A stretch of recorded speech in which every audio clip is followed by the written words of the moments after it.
တင်လွန်ခဲ့တဲ့နှစ်ကဖြစ်ရတစ်ခုကိုအခုထိရှင်းရှင်းလင်းလင်းမှတ်မိနေတယ်လို့ထင်ပါသလားတကယ်တော့တင်မှတ်မိနေတဲ့အရာတွေရဲ့90%လောက်ကမှားနေနိုင်တယ်ဆိုတာကိုရောသိပါသလား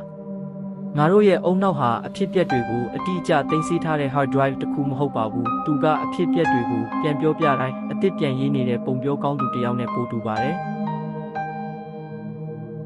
ငါတို့တစ်ခုခုကိုပြန်စဉ်းစားတဲ့အခါအုံနောက်ကဖိုင်တစ်ခုကိုဖွင့်လိုက်တာမဟုတ်ပါဘူး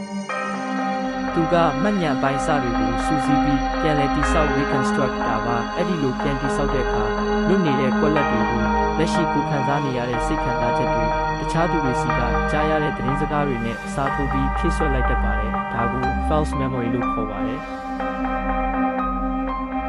မှတ်ဉာဏ်ကိုလိမ်ညာစေတဲ့အကြီးမားဆုံးအချက်တစ်ခုကတော့အကြံပြုချက်တွေပါဥပမာမတော်တဆမှုတစ်ခုကိုမြင်လိုက်ရတဲ့သူကိုကားတွေဘလောက်မြန်မြန်တိုက်မိကြတယ်လဲလို့မေးမဲ့စာကားတွေဘလောက်ပြင်းပြင်းထန်ထန်စီးစီးညံ့ညံ့ကြေသွားတယ်လဲလို့မေးလိုက်ရင်သူတို့ရဲ့မှတ်ဉာဏ်ထဲမှာတကယ်မရှိတဲ့မှန်ကွဲစားတွေကိုပါရှိခဲ့တယ်လို့အလိုလျောက်ထည့်သွင်းမှတ်သားလိုက်တတ်ကြပါတယ်ငါတို့ရဲ့အုံနောက်ကငါတို့ကိုအမြဲတမ်းဆက်လိုက်ဖြစ်စေချင်ပါတယ်ဒါကြောင့်အတိတ်ကအမားတွေကိုပြန်စဉ်းစားတဲ့အခါကိုယ့်ဘက်ကမှန်ခဲ့တာတွေကိုပဲပို့ချပြီးမှတ်မိနေတတ်ပြီး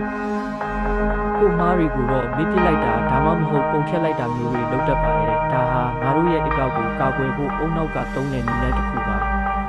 မှတ်ဉာဏ်ဆိုတာယုံကြည်လို့မရဘူးဆိုတာသိထားခြင်းကငါတို့ကိုပို့ပြီးပွင့်လင်းမြင်သာရှိစေပါတယ်ကိုမှတ်မိတာကအမြဲတမ်းမှန်ကန်နေမှာမဟုတ်ဘူးဆိုတာကိုလက်ခံလိုက်တာကတခြားသူတွေနဲ့ပြိပခဖြစ်တာတွေကိုလျှော့ချပေးနိုင်တယ်လို့ကိုလည်းပို့ပြီးနားလည်လာစေပါတယ်